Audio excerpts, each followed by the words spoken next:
All right, guys. So today we're going to read a story called Two Were Left. It is a short story, so it is only a page long, and our story is about dog sledding. So what do we already know about dog sledding? There's dogs. Dog sledding is where people have dogs and they have like a sled and they stand on that sled and they go. Yeah, and the dog pulls it. What type of dog usually? Husky. Huskies. Do we know what else they typically use other than huskies? German Shepherd. Like, German Shepherds. like maybe like pickles. So what they typically do is they actually do a breed, and it's called an Alaskan Husky. So they'll take like a little bit of Shepherd and a little bit of Husky, and they'll have them make puppies. So they're this ultimate pulling dog, okay? Where do people typically go dog sledding at? What kind of climate? What kind of state? Alaska, snow, where it's cold. In the desert, not so much, right? Okay, so we have two characters in our story. Our first character is Noni, okay? That is going to be the dog sledder. He is the human being in the story. And then we have Nanook, who is the dog of the story. What do we think about their names?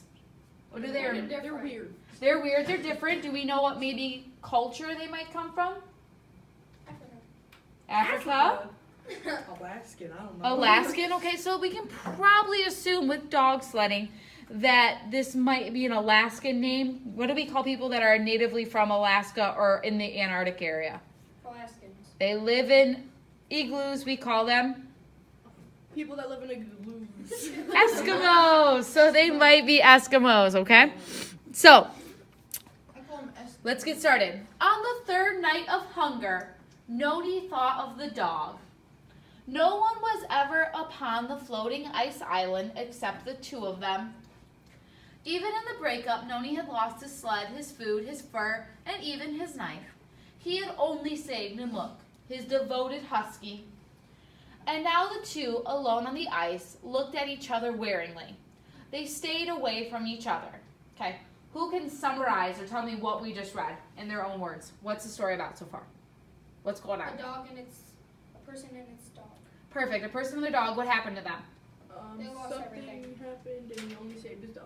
Exactly. They have lost everything. They are out sledding. They have lost everything. They have nothing. What haven't they done in 3 days? They haven't ate. What would it be like to not eat for 3 days? Oh, I'm dying. I'm back to eating. Yeah, it'd be pretty darn miserable. Okay, phone away. Let's go. So, next paragraph. Noni loved Nanook very much, but the men of his village killed their dogs when food was scarce, didn't they? And without thinking twice about it, Nanook the dog, when hungry enough, would seek food. Once one of us will be getting eaten no matter what, Noni thought. So what's going to happen? What are we going to predict? Dog's gonna get eaten. So we think that he might eat the dog, and why is that acceptable? Why I does he don't think think? he's eating the dog. I think it's someone else gonna eat the dog. Somebody else? Is there anybody else there? Because he saved his dog. He The could've dog saved might the eat food. him. Okay, there's a good prediction, right? He already saved the dog. He gave up his food, his sled, his fur, and even his knife Yeah. to save the dog. What's his relationship like with the dog? They're like Like best in friends. like, They're like human. Romeo and Juliet. Yeah, Romeo and Juliet, except for dog little sledding and a romantic. little less 14-year-old running away, getting married, and poison, daggers, death. Okay? We'll read that next year on that note. oh boy. Okay? He could not kill the dog with his bare hands. Nanook was more powerful than he. Okay, so he just said the dog is more powerful than him. Does that really make sense to us? No. Yeah. No, not necessarily. Why would you say yes, though? Because, the looks. with the No, dog. no, he pulls sleds. He's like buff and everything. Okay, so we have a super jack dog, possibly. But do we think that he's actually physically stronger than the man? No, probably not. But He's eaten in 3 days. no one's eaten in 3 days. Also, think about his relationship with the dog. The dog is his pet. It's his best friend. Do you think he has the willpower to kill the dog with his bare hands? No. No, probably not. So maybe that's what he means when he talks about the dog being more powerful. A weapon then was necessary. Removing his whip mittens, Noni unstrapped the brace from his leg. When he had hurt his legs a few weeks before, he had made this brace. He used little bits of harnesses and then 2 thin straps of iron. Kneeling now, he inserted one of the iron strips against the firm, slow strokes. Nanook watched him. It seemed to Noni that the dog's eyes glowed more brightly. What is he making out of the brace and the pieces of iron, probably? A weapon. A weapon. He's making a knife. So he's trying to connect these two pieces of iron and the brace to form some sort of blade. Okay? So, it seemed to Noni that the dog's eyes glowed more brightly. What's the author trying to say to us there? That is, eyes are. Do we think his eyes literally like glue in the dark and they turn neon green in that moment? Yes. What he means is like they're. What does the dog know or not know? The dog knows he's probably gonna eat it for dinner. So this may be an inclination that the dog has some idea of what's gonna come next, okay? Noni worked on, the piece of iron had an edge now. It began to take shape. Daylight found in his work completed. Okay, how many days has he gone without food now? 3, 4. 4. It's the next day. So he's whittled the knife all through the 3rd day, and it's now day 4 with no food. Okay? I could not do that. He thumbed its edge, the sun's glare reflecting from it, stabbed at his eyes, and momentarily blinded him. Noni steeled himself. "Here, Nanook," he called softly. The dog watched him suspiciously. "Come here," Noni called. Nanook came closer. Noni read the fear in the animal's gaze. He read hunger and suffering in the dog's heavy breathing and an awkward, dragging movement. His heart wept. He hated himself and fought against it. What do you think's gonna happen? You gonna You kill can this eat dog? him. You think he can actually do it? No. If you read the rest of this, I'm gonna cry. No. So, do you think he actually went through? Raise your hands if you think he actually is gonna do it. No. We have 1 vote for yes. Who thinks he's not going to do it? I think he's gonna do it. Okay, we got a few people who are on the fence here. Well, Okay. he did go without food. Closer Nanook came, wary of None's intentions. What does that mean? He knew his intentions. Like that he knows what's gonna happen. He knew that he was going to kill him, right? Now Noni felt a thickness in his throat. He saw the dog's eyes. They were wells of suffering. Now was the time to strike. So why would the dog still come to him if he knew what was going to happen? What does that tell us about the dog? The dog loves Trusted it. him. The dog's loyal, right? The dog trusted him. He loves him. He knows. Also, is the dog in a really good place right now? No. No, he's been suffering greatly in the last 4 days. So there's a good chance that the dog is kind of just like, it is what it is. If it's my time, it's my time to go, right? A great sob hooked Noni's kneeling body. He cursed the knife and swayed it blindly. He flung the weapon far from him. With empty hands outstretched, he stumbled towards the dog and fell. So what happened? He did not die. He fell. Wow. So he ends up falling, but what does he do before he falls? What does Throws the knife. he throws the knife. So does he hurt the dog? No. No. And what's he end up doing instead? Those No, parts. He basically ends up cuddling with the dog. He throws the knife away. He just can't bring himself to do this, and he goes closer to the dog. The dog snarled as he wearily circled the boy's body.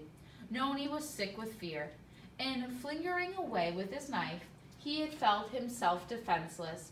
He was too weak to crawl after it. He was now at Nanook's mercy, and Nanook was hungry. Okay?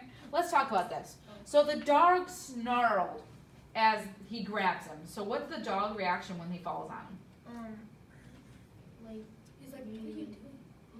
Yeah, he seems a little bit confused. He thought he knew his fate, but then this other thing happened, and the dog's a little bit surprised and confused. So he flung the weapon, and he rendered himself defenseless. So what does he sacrifice for the dog? The weapon. The weapon. He spent an entire day where he had no food, no water, what little energy he had left to fashion this weapon out of the only material he had left, and he threw it away in order to not have to hurt his dog. Okay? So, he was now at the dog's mercy, and the dog is hungry. All right, let's predict. Oh, great. What do we think is going to happen? It's gonna go the other The way. dog. You think it's going to turn and go the other way? Yeah, Okay. dog's gonna drop the knife and just stab him. The dog circled him and was creeping up from behind. Noni heard the merc's growl. He shut his eyes. He prayed the attack would be swift. He felt the dog's feet against his leg, the hot rush of the breath around his neck. Noni wanted to scream. Dun dun dun. Pretty much. Then the dog's hot tongue caressed his face. Wow. So what happened? He loves him. He loves him. He just goes up and licks him, right? Noni's eyes opened, crying softly. He thrust out an arm and drew the dog's head down against his own. Aw. All right. Beetle. The plane came out of the south an hour later. The pilot looked down. He was from the Coastal Patrol. He saw a large floating foal with a berg rising from its center. He saw something flash. It was the sun shining on something shiny. What was it shining on? Knife. A The knife, right? He was his curiosity aroused. The pilot banked into his ship and descended. He circled the foe. He saw a dark, still shape that appeared to be human. Or were there two shapes? So what's going to save them? The pilot. The iceberg. But what did the pilot see to get The knife. The reflection. the reflection off the knife? Exactly. He set his ship on the water and investigated. There were two shapes, a dog and a boy. The boy was unconscious, yet alive. The dog whined feebly, but was too weak to move. The gleaming object which had trapped the pilot's attention was a roughly made knife. It was a stuck point into the ice with a little distance away and was quivering in the wind. Okay, what questions are we left with that we don't get told by the author? Like, Did they die? Yeah, are they saved? Did they die? What else? yeah. What happened to the dog? Yeah, what happens to the dog in the end? Where do they take it? They take it home? Yeah. Does the airplane went out? Like, how? They left it. So what Did exactly they happened? Go ahead. I had something. Escaped your brain. So I had a lot of questions. I wanted to know from the beginning, how did this even begin to happen? Yeah, how Did- did he get there? How did Yeah. you find the dog? How did he find, or what happened to the other dogs? Was he out there just with the one dog? Maybe Was they- he just training and only had the one dog with him? Was he in a big race and he somehow got lost on the trail? So when we get really, really short stories like this, typically when they're only a couple pages long, we're gonna have a lot of questions because we're just getting a little snip in time of what happened, okay? And it doesn't really talk about like how, like the actual dog sledding, the dog sledding. Yeah, we don't really learn about what he's doing with dog sledding, maybe if he's never done Like, this he actually before. Sold the sled. and Yeah, well his sled got destroyed, so we don't really know about what happened there. stuff. So one of the best things we can do while we read is we can use strategies like asking questions and summarizing and doing things like that to help us gain a better understanding. And we're going to use those quite a bit next year in 9th grade because we're going to read some pretty big books. Romeo and Juliet. You guys are going to read the Odyssey. It's one of my favorite ones. It's pretty cool. It's got a lot of monsters and stuff in it. And we're going to read To Kill a Mockingbird and things like that. So we'll be stopping a lot like this and using these strategies in order to do those things.